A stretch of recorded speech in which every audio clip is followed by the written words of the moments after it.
Assalamualaikum warahmatullahi wabarakatuh. Waalaikumsalam. Semangat KPU melayani. Jumpa lagi dengan saya Indah di Bilik, bincang milik KPU Kolaka Utara.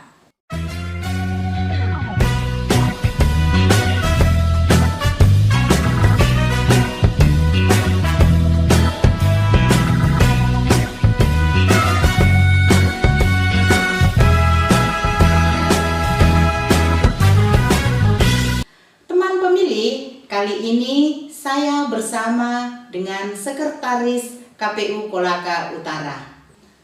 Selamat siang Bapak. Siang ya. Apa kabar Pak? Alhamdulillah sehat walafiat. Bagaimana KPU aman? Insya Allah aman. Kalau kita begini sudah aman ya Pak ya? Ya insya Ini Allah. sudah jaga jarak loh dan Bapak juga sudah divaksin? Sudah, saya 2 kali malah, dan saya kira seluruh staf di KPU Kolaka Utara ini termasuk komisioner sudah divaksin 2 kali semua. Berarti kita di sini aman, insya Allah. Insya Allah.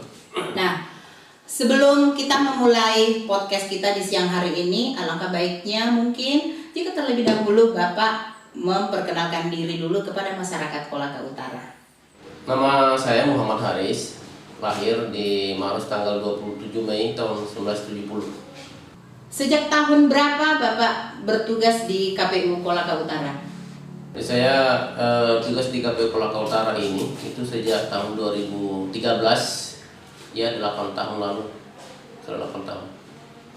Sebelum Bapak bertugas di KPU itu, Bapak tugas di mana dulu? Jadi sebelum saya tugas di KPU ini, saya diangkat sebagai CPNS itu mengajar di SMA Negeri 1 Lasusua, itu tepatnya Januari tahun 1993.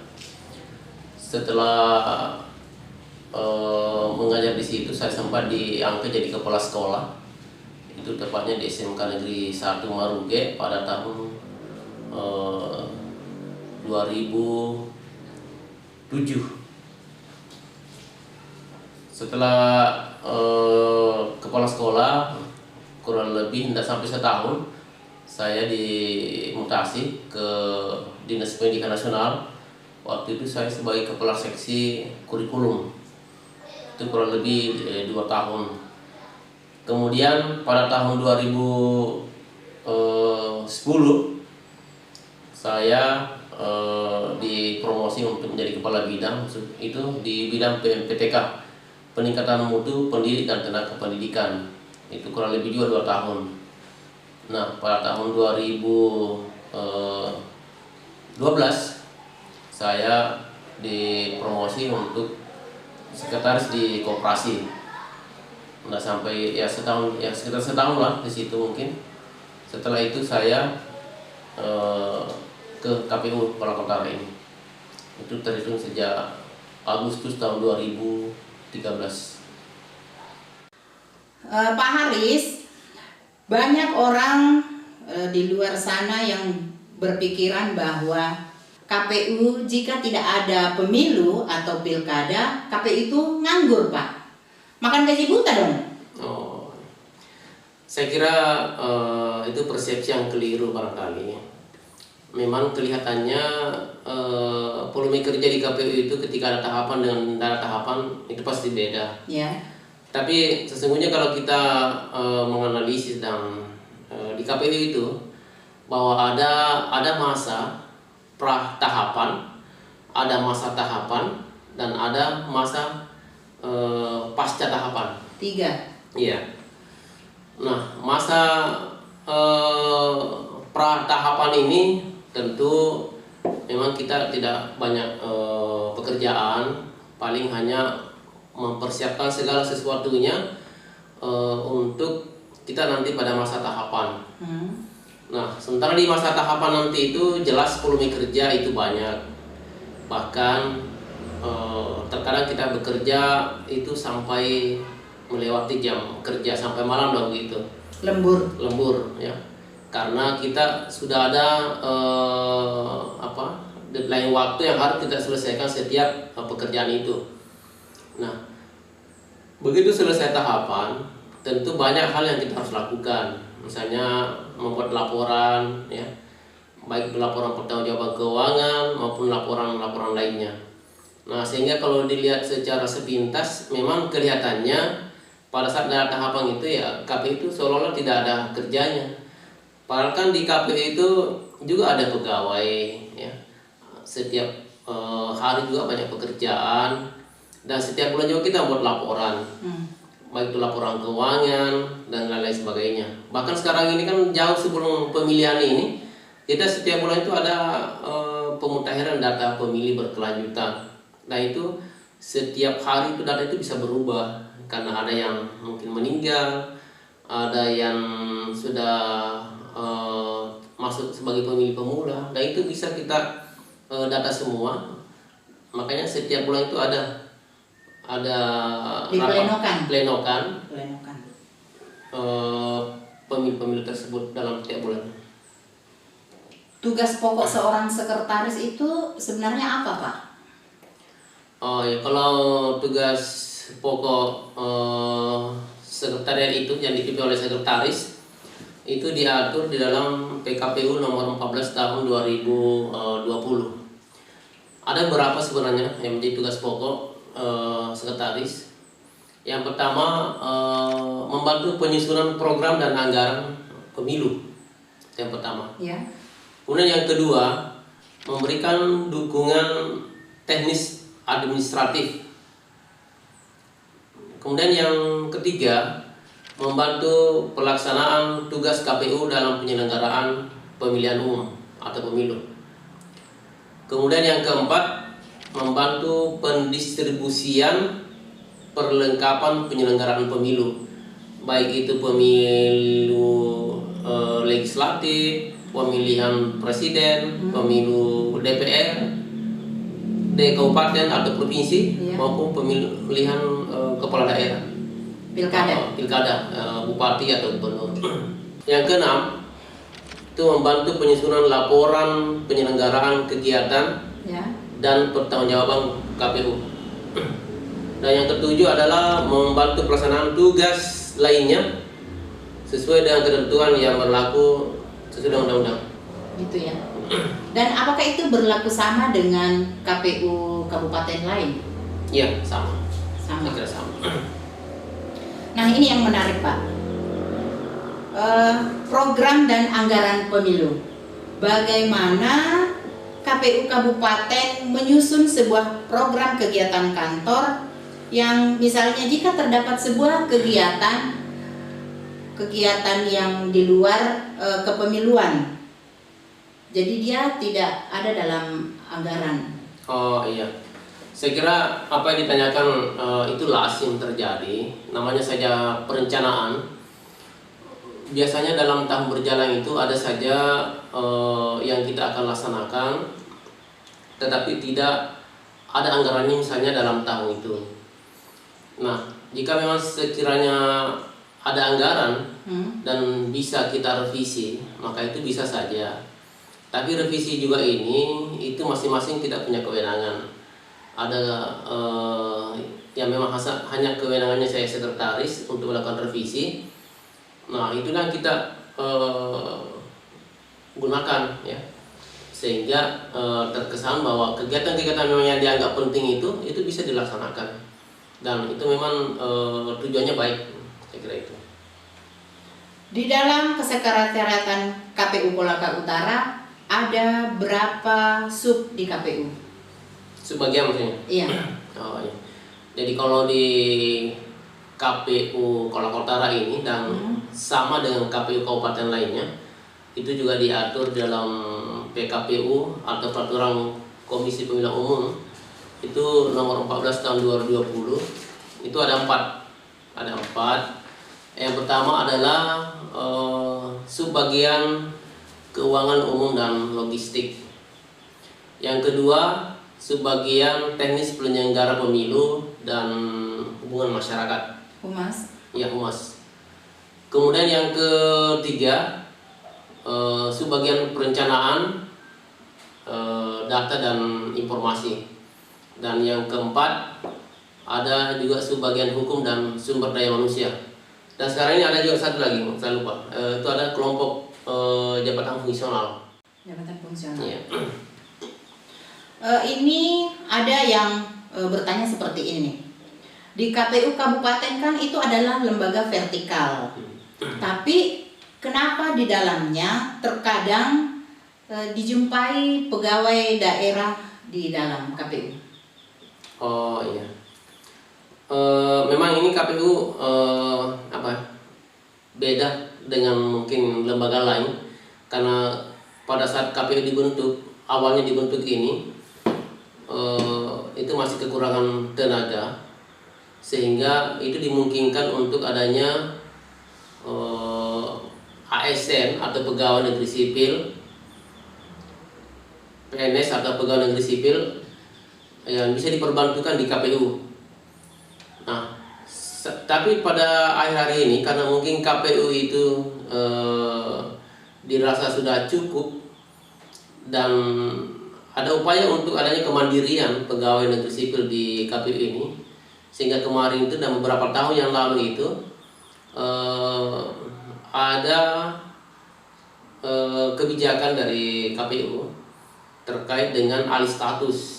Jadi pegawai tadi yang diperbantukan ini bisa beralih status menjadi pegawai KPU, dan alih status itu tes alih status itu berlangsung beberapa tahun, dan terakhir kemarin tahun ini tahun 2021. Nah, sehingga pegawai Pemda yang diperbantukan di KPU Pelaka Utara itu yang kemarin sebanyak 8 orang, ya, sebanyak 8 orang itu sudah mengikuti tes alih status sebanyak 6 orang, dan 2 orang itu tidak bersedia alih status. Nah, sehingga kemarin ini terakhir ada surat bahwa pegawai yang tidak bersedia untuk beralih status itu maka dia akan dikembalikan ke Pemda. Dan alhamdulillah yang 2 orang ini saya sudah berkoordinasi dengan pihak pemerintah daerah, dalam hal ini Pak Bupati dan Pak Sekda kemarin. Yang 2 ini kita sudah kembalikan ke Pemda, dan sekarang kita tinggal menunggu surat penarikan dari pemerintah Kolaka Utara terhadap 2 orang yang tadi diperbantukan ini. Gitu. Jumlah pegawai dalam sekretariat KPU itu ada berapa orang, Pak? Jadi kalau kita ini di KPU Kabupaten itu di jumlah pegawai negeri sipil itu sesuai dengan aturan kemarin bahwa itu maksimal 17 orang. 17 orang. Di sini sudah berapa orang? Sekarang dengan tadi ini yang 2 orang yang tidak bersedia di status ketika nanti dikembalikan, dan saya lupa juga ada satu juga kita di sini yang mengundurkan diri sebagai pegawai negeri sipil. Tapi sampai hari ini itu belum ada SK dari KPU RI terkait dengan pengunduran dirinya ini. Nah, ketika nanti SK pemerintah ini sudah ada, maka nanti kita tinggal 12 orang. 12 orang. Berarti masih butuh 5 orang lagi ya, Pak? Masih butuh 15 orang. Mengenai perekrutan pegawai sekretariat KPU, apakah sama dengan perekrutan CPNS yang berlaku di daerah? Iya. Kalau perekrutan pegawai negeri sipil di KPU itu adalah kewenangan dari KPU RI, KPU Pusat. Jadi KPU itu setiap tahunnya selama ini ada perekrutan pegawai, kemudian nanti ditempatkan di KPU-KPU kabupaten dan provinsi dan di pusat, dan kualifikasi dan jumlahnya itu ditentukan oleh, maksudnya kualifikasi pendidikannya ditentukan oleh KPU pusat. Jadi dari pusat ya. Nah, teman pemilih di luar sana mungkin ada yang ingin tahu, di KPU itu kan ada yang namanya komisioner. Ya. Dalam hal ini ketua beserta dengan anggotanya. Lalu ada juga sekretaris. Secara hierarki, apakah posisi sekretaris dan komisioner itu sama atau mereka sebagai mitra? Iya, jadi seperti saya sampaikan tadi bahwa memang KPU itu beda dengan lembaga lainnya. Ya. Karena di KPU itu ada sekretariat, ada komisioner. Komisioner ini kan itu rekrutannya setiap 5 tahun ya. Kalau sekretariat itu yang di dalamnya ada PNS ya, itu memang pegawai negeri sipil yang ditempatkan di KPU. Nah, tadi kita tanya secara hierarki bahwa di KPU itu kalau sekretarisnya bertanggung jawab kepada ketua KPU itu secara fungsional. Nah, tetapi secara administratif itu bertanggung jawab pada sekretaris KPU provinsi. Nah, tetapi dalam hal ini kita bekerja itu bersama-sama. Nah, dan setiap ini tadi ada sekretaris dan komisioner ini, sekretariat dan komisioner ini ada masing-masing punya tanggung jawab lah begitu. Mereka punya tupoksi. Ya, mereka punya tanggung. Sebagai lembaga vertikal, bagaimana proses penyusunan program kegiatan yang berbasiskan anggaran daerah? Oh iya. Jadi kalau selama ini KPU ini kan sebagai penyelenggara pemilu, sumber anggarannya itu ada 2. Ada dari APBN, itu dari pusat, kemudian juga bisa bersumber dari dana APBD. Nah, kalau misalnya ada pemilihan pemilu presiden, kemudian seperti kemarin pemilihan DPR pusat misalnya DPD, itu sumber anggarannya dari APBN. Ya. Sebagai lembaga vertikal, bagaimana proses penyusunan anggaran untuk pelaksanaan kegiatan? Iya. KPU memang adalah lembaga vertikal. Dalam hal pelaksanaan kegiatan, misalnya pemilihan presiden, pemilihan DPR, DPD, DPRD provinsi, DPRD kabupaten, itu kita menggunakan anggaran APBN. Dan untuk pelaksanaan kegiatan misalnya pemilihan kepala daerah, pemilihan gubernur, tentu menggunakan anggaran APBD provinsi. Nah, sedangkan untuk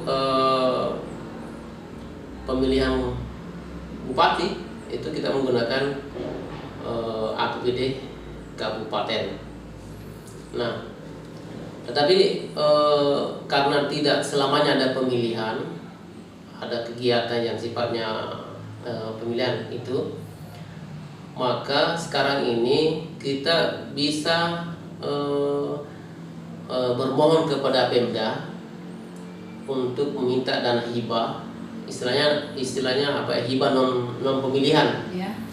Itu diatur di dalam surat keputusan KPU nomor 117 tahun 2021, ya. Perubahan dari keputusan KPU nomor 364 tahun 2020. KPU kabupaten itu bisa meminta dana hibah non pemilihan. Nah, itu bisa digunakan untuk kegiatan non operasional, misalnya perjalanan dinas, kemudian pendidikan dan pelatihan sumber daya manusia, kemudian penguatan kelembagaan, kemudian pelaksanaan kajian atau riset, kemudian bimbingan teknis. Peruntukannya untuk itu? Ya. Nah, kemudian kalau untuk kegiatan yang sifatnya operasional atau administrasi perkantoran, ya, bisa berupa misalnya pemeliharaan kantor, pembelian bahan bakar minyak untuk operasional kegiatan-kegiatan, kemudian bisa juga sewa, ya, misalnya sewa gedung, misalnya sewa gudang, sewa kendaraan, itu boleh kita bermohon kepada Pemda. Nah, kemudian ada juga belanja modal misalnya beli perlengkapan misalnya kursi, meja, dan lain sebagainya. Saya kira itu. Iya. Selama Bapak bertugas di KPU Kolaka Utara, penghargaan apa yang sudah diraih oleh KPU Kolaka Utara? Iya, kalau selama saya di sini kurang lebih 8 tahun, sebenarnya cukup banyak penghargaan karena hampir setiap tahun sebenarnya ada kegiatan-kegiatan yang sering kita ikuti, baik yang dilaksanakan oleh pemerintah daerah Kolaka Utara. Biasanya ada kegiatan-kegiatan kalau misalnya 17-an begitu, kemudian hari ulang tahun Kolaka Utara. Tetapi itu biasanya ada kegiatan-kegiatan yang sifatnya lomba-lomba yang mungkin olahraga atau seni atau lainnya. Tapi ada sebenarnya yang menarik ya, karena setiap tahun ya, bahkan setiap semester malah pihak KPPN Kolaka ya, atau kantor wilayah di provinsi, dalam hal ini kantor wilayah Perbendaharaan Negara, itu biasanya memberikan penghargaan kepada lembaga-lembaga atau kantor-kantor yang dianggap punya prestasi dalam hal penyusunan dan pelaksanaan anggaran. Di Kolaka Utara ini, di KPU Kolaka Utara ini, kita sebenarnya sudah beberapa kali mendapatkan penghargaan. Untuk penghargaan yang kita dapat dari KPPN Kolaka, KPPN Kolaka ini membawahi 3 kabupaten. Itu ada Kabupaten Kolaka sendiri, Kabupaten Kolaka Utara, dan Kabupaten Kolaka Timur. Nah, ini di dalamnya itu kantor-kantor yang vertikal setiap kabupaten ini. Kita kemarin itu selama ini kita mendapatkan penghargaan sudah lumayan banyak sebenarnya. Tapi ya kita tidak berpuas diri sampai di situ. Iya. Itu pada tahun 2014 ya, 2014 itu kita mendapatkan penghargaan juara terbaik 2 sebagai pelaksana anggaran ya tahun itu. Sesultra? Sewilayah Kolaka, KPPN Kolaka. Oh. Nah, kemudian pada tahun 2015, kita naik lagi, kita juara 1 malah waktu itu. Juara 1. Kemudian pada tahun 2019 kita juara 2. Kemudian pada tahun 2020 itu kita juara 3. Jadi kalau dilihat sebenarnya cukup banyak ya penghargaan yang kita dapat. Nah, selain itu kita juga mendapatkan penghargaan dari kantor wilayah Direktorat Jenderal Perbendaharaan Provinsi Sulawesi Tenggara. Nah, ini lebih besar lagi sebenarnya karena itu membawahi seluruh kantor vertikal se-Sulawesi Tenggara. Ya, jumlahnya itu ratusan, lumayan banyak. Tahun 2019 itu kita mendapatkan juara terbaik 2. Itu semester 1.